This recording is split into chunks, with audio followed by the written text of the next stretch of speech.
can do. I'm picking Valentine, cause on the morning line, the guy's got him figured at 5 to 9. Hello racing fans, and welcome to another edition of Handicapper's Corner, brought to you by the Derby Barn Grill. I'm Mike Heads, along with Drew Forster. We're going to go through the Sunday, September 15th races at Hastings. We do have 8 races on tap. First race to go at 1:50, and I know we're going to touch on BC Derby Day. Absolutely. Before we get into that, we're going to have a look back at on yesterday's program. We looked at the first 3 stake races from last Sunday, Derby Day, and now we're going to look at the next 3. We're going to start off the Jack Diamond Futurity, $100,000 race for 2-year-olds, going 6.5. A horse to keep an eye on here, the 5, and all that it means. The 3, Never a Better Cause, and an up-and-coming horse to look at is the 10, Son of Tiago. They break here in the 5 horse. This is and all that it means. Going up to the lead. What surprised me here, Mike, was the 3, Never Better Cause, who came from last time to win, was very involved early on. Yeah, the pace scenario certainly changed. There wasn't a super fast pace, I didn't think, but 22 and 3. Yeah. Yeah, it wasn't. It's okay. Quite comfortable for 2-year-olds, but yeah, Never Better Cause and all that it means. I thought racing quite comfortably here. You got Deviants tucked nicely down on the inside, and Brother Chunky out there on the laying 4th, and all that means. Scotty Williams, I know they got away on him last time in a sales stake and went 44 and 4 for the half, but he was ensuring that would not happen again. And gets a 46, 46. So it's go time here. He's just going to open up and try and bury the bottom out the field here, and he opens up 2 lengths on Never a Better Cause. Deviants currently in 3rd, and then comes Son of Tiago up the inside, the 10 horse, giving a great ride. Yeah, just his second start too. That's one to keep an eye on. But now Never Better Cause, now he gets running, and he comes up and makes a race out of it. Yes, he did. He just kind of lost his focus for a while. Maybe didn't like being on the inside, and here he comes, and he just falls short. And all that means hung on gamely, but definitely a performance by Never a Better Cause that was. That's a product of being on the inside and being green and not liking where you were at. Once he got to the outside, this horse had another gear, and just for next time, as you mentioned, the horse was off the pace in its previous victory over and all that means, but they had him up on the lead and might not be the place where he wants to be. Take him back, get him to the outside. And that's congratulations, of course, to Peter Redekop and Anita Bolton, foreshadowing a good day for Mr. Redekop. Now we're going to look at the Oaks. The BC Oaks. The BC Oaks. What you're going to see here is number 7, your favorite, Miss Derrick. And why is she going? Great guns. Very on sharp. The lead. Very sharp today. Gets out there and is rolling along. Burns turn and Touching Promise in behind her. I thought in really good position here. And the 4 horse Cherokee Windsong in just behind them. But the story of the early part of the race is, there you go, the 22 and 4 and 6 length lead by Miss Derrick. Absolutely on the bit and rolling. They spent the whole year getting her to rate and get her to settle in behind slow paces, because you can tell she is a runaway artist, and that's why they were probably quite content to let her settle in behind paces, and that's the best way to get her to rate, is to cover her up. And she was gone, and it's too bad, because she's a really nice filly, and it just got away from them here, and she's opened up a pile of lengths over Burns turn. Actually, these 2 fillies coincidentally were claimed for $75,000. The 1-2 runners right now, and they were your 1-2 on the tote board as well. Yes, they were both claimed for $75,000 at Santa Anita. But the one that was bought out of the BC sale, BC sale Brian O'Connell, here he comes laying in weight, going to be rolling in fifth coming and rolling in between horses. Under our good friend Mario Gutierrez. And just gobbling up the ground, easily splits horses again here. She's just so much horse. 10 and 3 was this. Too much for Miss Derrick. No, that was ridiculous. But Tempered Steel, much the best today. Gobbled up the ground, and Miss Derrick did well to hold on to 3rd. She does. She fights. Here comes Lockett up the inside to snare the runner-up spot, a daughter of Rosberg. A good run for our good friends Ernie Braithwaite, who frequents the Derby here. Absolutely. But yes, congratulations to the Night and Day Thoroughbreds and or Night and Day Management and Joanne Todd. trainer Brian O'Connell and Mario Gutierrez, as you mentioned, is Tempered Steel, a very impressive winner. That's back-to-back wins. She's got a nice record for her now, too, yeah. I know, she's a cool filly, and she certainly showed it. She's your top 3-year-old filly this year. Now our heavyweight division, the Derby. The Derby, our biggest race of the year. 10 of them go postward, and heavy favorite, Reporting Star, off of his runner-up effort in the Canadian Derby. And a horse that ran a questionable race in the Canadian Derby, title contender, the 5, under Rico Walcott. Watch him. That's him in the familiar pink silks of Peter Reddick. Settles nicely in the middle there. Yeah, good spot. But Modern runs off on the front end for the Swift Thoroughbreds. Obviously out there as a rabbit to help out the one Shooting Jacket, who the other runner they had. Hope Seeker, the 2 horse, is running a... He runs a big race as well. The pace is quite slow, though. They did not go fast. No. If you compare 22, almost 23, it's the slowest opening quarter of the day going a mile and 8 especially compared in to any the girls, of the races. And this was very comfortable. Hope Seeker, pardon me, sitting a nice trip. Go for Guinness, nicely settled on the outside. Maybe wants to be covered up, but Title Contender sitting right in the pocket there, the 5 horse. And then Success Rate, Tracker. Then there's a bit of a gap back to Shooting Jacket, and the back markers, Bluegrass Pride, Reporting Star, and Leo's in the House. They were quite far back. 47-1, very slow pace. The Derby always goes way quicker than usually this. Smoking, But you got Modern, a long shot on the lead here, and here comes Title Contender, who's just splitting horses under Rico Walcott. He's full of run, and he should be. 47-1. He's going like 48, and covered up. He's like going in 48. He better have a lot of run, and he did. He easily puts away Modern. And I got Tracker following. He wasn't enough horse. Hope Seeker coming on again. A lightly raced horse. Carl Lawson's done a very good job with Hope Seeker. He ran a big one. But Title Contender here just drew off on the turn under Rico Walcott. Easy winner. Reporting Star is going to come up the inside to get 3rd. They're going to make a photo anyway for 2nd, but Hope Seeker hangs on, which he deserved to do. But Reporting Star ran on well to be 3rd, and Bluegrass Pride was 4th. But there was no one beating Title Contender. He drew off by 5 lengths. No longer a Title Contender, now a title winner. Title winner. Congratulations to Peter Reddick. 2nd Derby in a row. I believe it's his 3rd Derby. He won in '94 with Squire Jones, as well as last year with Second City. So actually 3 different trainers for Peter. He had Lance Giesbrecht, Craig McPherson last year, Anita Bolton this year. Congratulations to Anita as well. And Rico Walcott, who came into town to ride. Came into town. Did he ever come in to ride? Anybody have any questions about Rico Walcott? They were answered on Sunday. Kid can horseback. But yes, a very easy win, and paid big money for the horse. He won the Grade 3 Ohio Derby. Obviously very disappointed in his run in Edmonton. Yeah, the track was off, but still had the 12-hole. He was very wide, but he made amends for it on certainly Sunday. Didn't he? Did he ever? All right, on to the Sunday program back here at Hastings. Got a field of 6 to kick things off, 150. Got non-winners at 2, 4,000 claimers, going 6.5. I went to the 6-horse My Dubai. Tried the lot tougher company last time after a nice maiden score.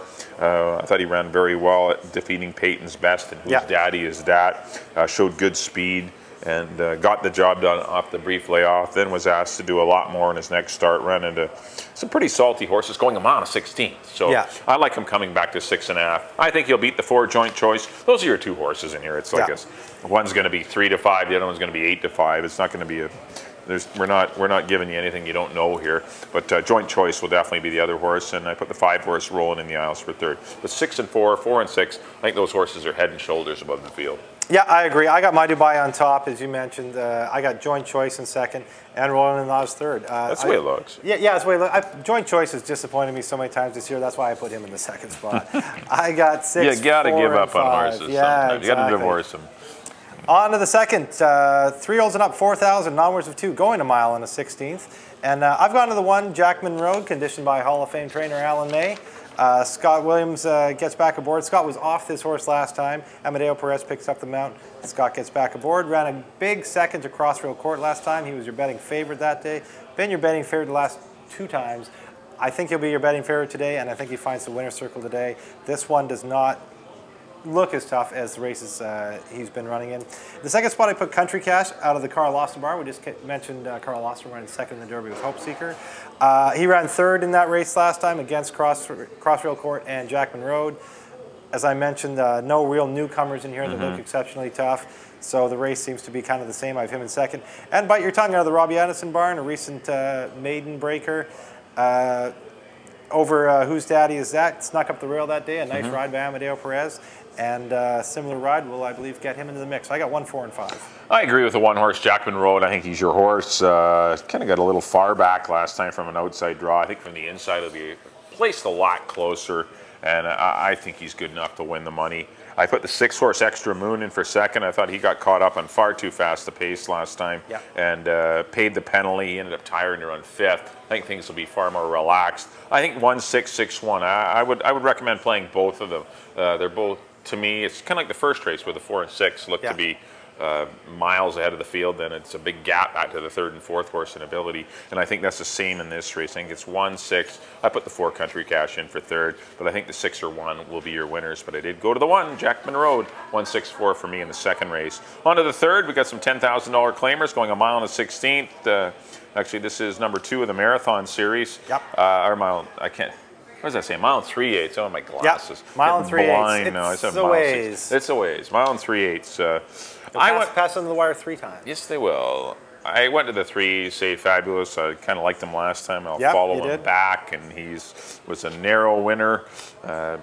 He was game in winning too. He got pressured on the head end, and he still fought off everyone. I think Super Steve is the other horse, and Roses for Ben is your 3rd horse. But I do like Super Steve and Say Fabulous. I went Say Fabulous. I think he has a little more.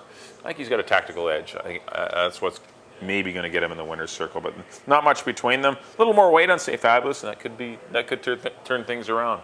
But I went 3, 1, and 4. It is a race like this where weight does become more of a factor. Mile 3/8, packing $1.24. Yeah, that becomes a factor. I like the way Super Steve was running into him last time and just missed. I like the way Melanie Walter's horses have been going all year. Her and Amadeo Perez batting 28% together. What more can you say? Just missed. I put Super Steve on top. Say Fabulous, as you mentioned.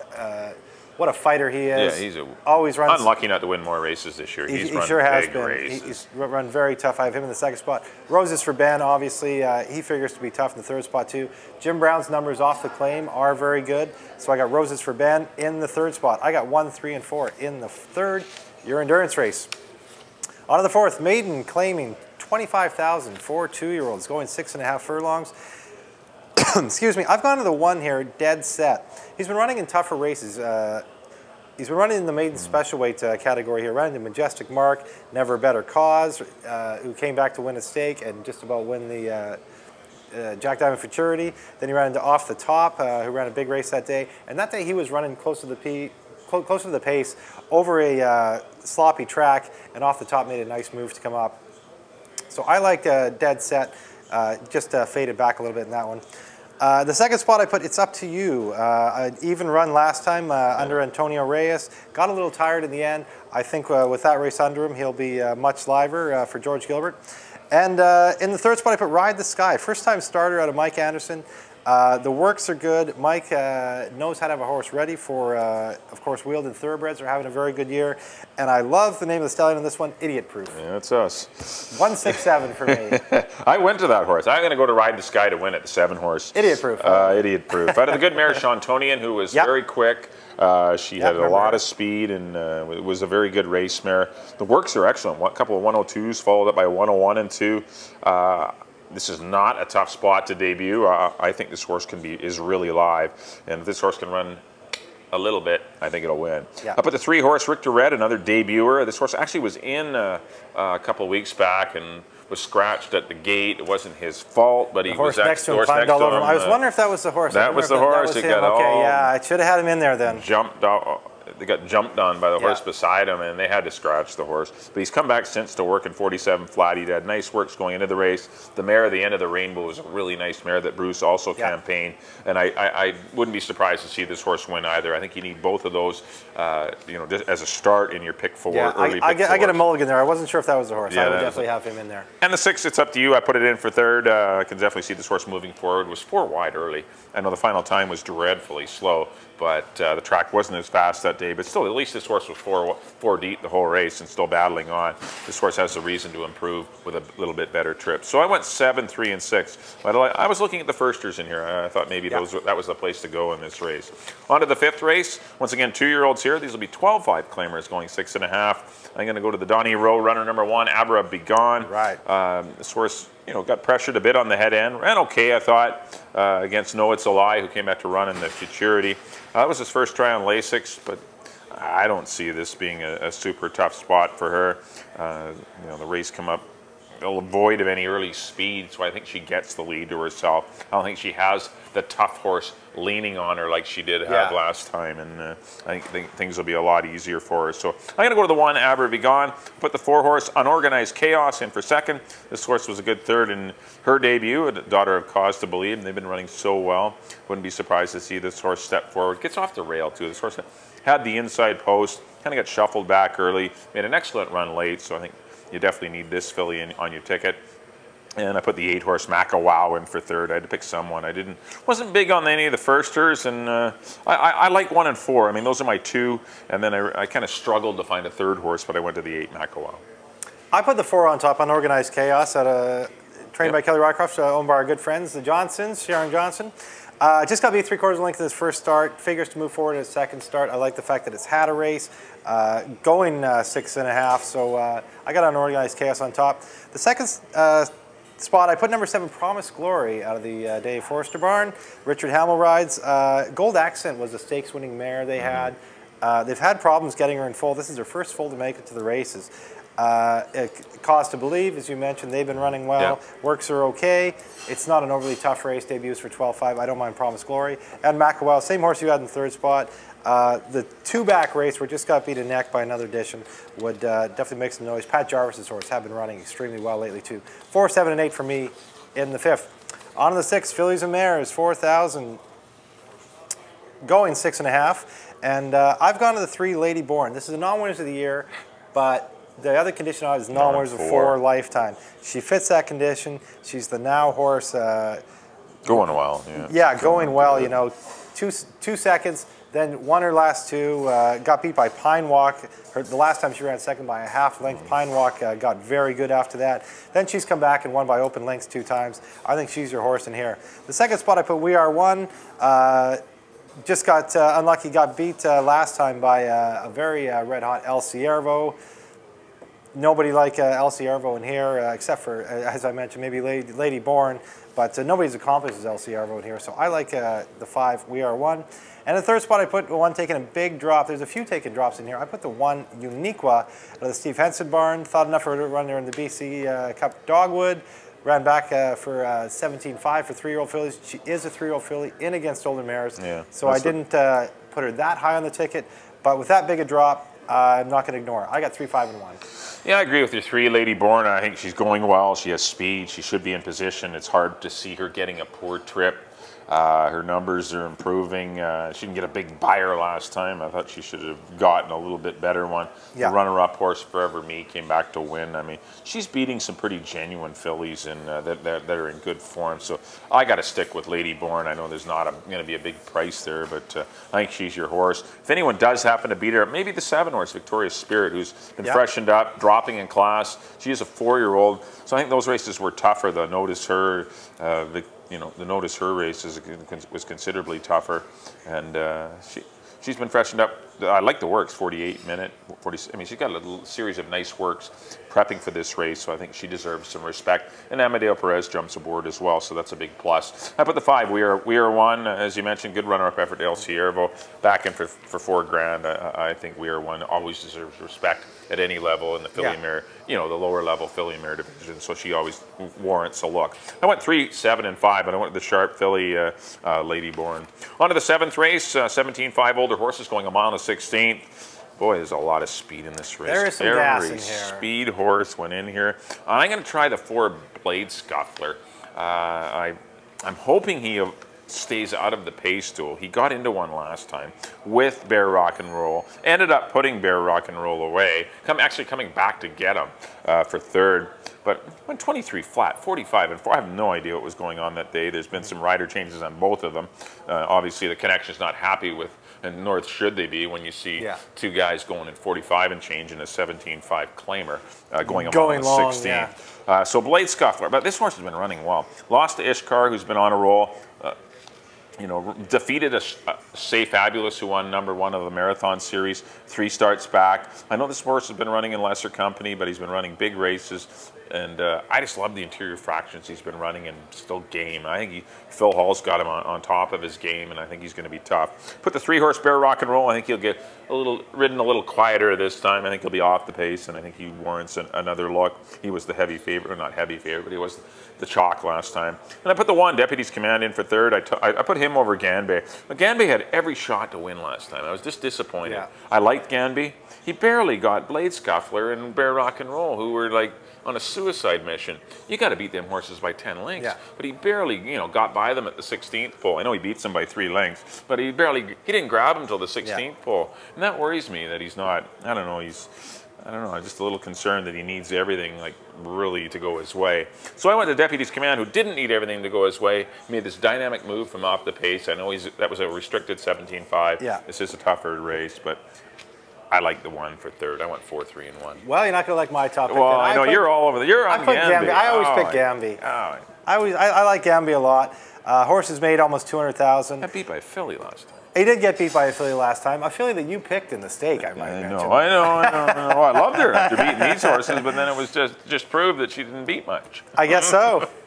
I got Ganbei on top. I think there is going to be a good pace for him to run at, as there was last time, but he always seems to jump up and get there when I need him to, so I got Ganbei on top. I put Shintoism. This is a horse I thought should have won last time. He had kind of a rough trip last time. He gets Mario Gutierrez aboard. Mario's nice hands. I think with the right trip, Shintoism can be right there. He's got good numbers. He likes the distance, and I think he's coming in the race well. And in the 3rd spot, I put Bear Rock and Roll. As you mentioned, I like the rider switch to Scott Williams. Scott having a very good year, and him and Craig McPherson have teaming up at 23% together right now. I went 2, 6, and 3 in the 7th. Yeah, it'd be interesting to see how that race sets up too, because I'm hoping Blade Scuffler does not go out there. Blade Scuffler goes out there, yeah, that's when you're going to want to go a little deep in on your multi-race bets. Yeah. On to the 8th and final race of the weekend, 3-year-olds and up, maiden 5,000. I've gone to the 5 Lord Harlow. Been up and down the claiming ladder this year. They run him for 10, they're running for maiden special weight, they're running for 20. He drops in for maiden 5. Been freshened up. His works look good, that 101 and 1. For maiden 5, he's seasoned, he's run against tougher, his works are good. He's your horse that figures in here. The 2nd spot, I put Castrati out of the Mike Anderson barn. Got beat 4 lengths last time by Intended Consequence and Run Stormy Run, but he's an improving horse. His numbers are getting better, and I don't mind him at all. And the 3rd spot, I put He's My Bro, another one that figures to be in the mix in here. 3rd, his last 3 starts. I don't know how tough those races were, so I put him in the 3rd spot. I got 5, 7, and 3. Yeah, I agree. I got the same 3 horses. I went to Lord Harlow to win it. Obviously, been running against a lot tougher company. Going to appreciate the class relief here, and you know, if he's in good shape, he should win the money. You're always a little leery when horses are off for a month and a half, why they were off for a little while. Hopefully it was just to freshen up. Maybe he had a little nagging injury, but we'll see. Yeah. But Lord Harlow definitely on paper is the best horse. The 3 horse, He's My Bro, I'm going to put in the 2nd spot. You know, it's very ambitious setting the pace last time. 23 and 2, 46 and 3 for maiden $5,000 horses. You can't go doing that, and that's what happened. That's too much. That's too much. These horses aren't that good. And He's My Bro still hung on for 3rd. Gets Amadeo Perez. I think that'll be good. I'm going to put him in for 2nd, and I agree with the 7 Castrati for 3rd. Those are your 3 horses, 5, 3, and 7. But Lord Harlow is definitely the one to beat. All right, that'll do it for our analysis of the Sunday. September 15th races at Hastings Racecourse. Next up on screen will be a quick look at a recap of our selections back in race number 1. I went to the 6 horse, My Dubai, over the 4 and 5. Race 2, number 1, Jackman Road. A little trouble for him last time. I went 1, 6, and 4. Number 3, 3rd race, number 3, Say Fabulous, over the 1 and 4. 4th race, number 7, the firster, Ride the Sky, to defeat another first-timer, number 3, Richter Red, and then the 6, It's Up to You. 5th race, number 1, Aber Be Gone, 1-4-8 for me in the 5th. And the 6th race, number 3, Lady Born, who's going very well right now. I'm going to go 3, 7, and 5 in the 6th. Race number 7, the 4-Blade Scuffler over the 3 and 1, and the 8th and final 5-3-7. And on to my picks. There we go. In the first race, I went to number 6, My Dubai, over the 4 and the 5. In the second, I went to number 1, Jackman Road, over the 4 and the 5. In the third, I went to number 1, Super Steve, over the 3 and the 4. I got a lot of number 1s today. In the fourth, I went to number 1, Dead Set, over the 6 and the 7. In the fifth, I went to number 4, Unorganized Chaos, over the 7 and the 8. In the sixth, I went to the 3, Lady Born, over the 5 and the 1. In the seventh, I went to number 2, Gamby, over the 6 and the 3. And in the nightcap, I agree with Mike on number 5, Lord Harlow, over the 7 and the 3. All right, thanks everyone for tuning in to Handicapper's Corner. Hopefully we've given you a little bit of insight, maybe get you making some winning decisions on the Sunday, September 15th races at Hastings. Once again, we're on the Saturday-Sunday schedule. Next week, we'll be racing on the 21st and 22nd. Not many days left. I think we have 2, 4, 6, 9 racing days left. We have 9 racing days left. 11 after this. Yeah, 11 including this weekend. Yeah, so 9 after this weekend. So we're running out of time. So let's get cashing. Time to get even. No, we're off. Everyone's off. All right, thanks for tuning in to Handicapper's Corner. On behalf of Drew, we'll see you next time here at the Derby Bar and Grill. He wins it by a half. According to this here in the Telegraph. For a beer I'll bite. I hear his foot's all right. Of course it all.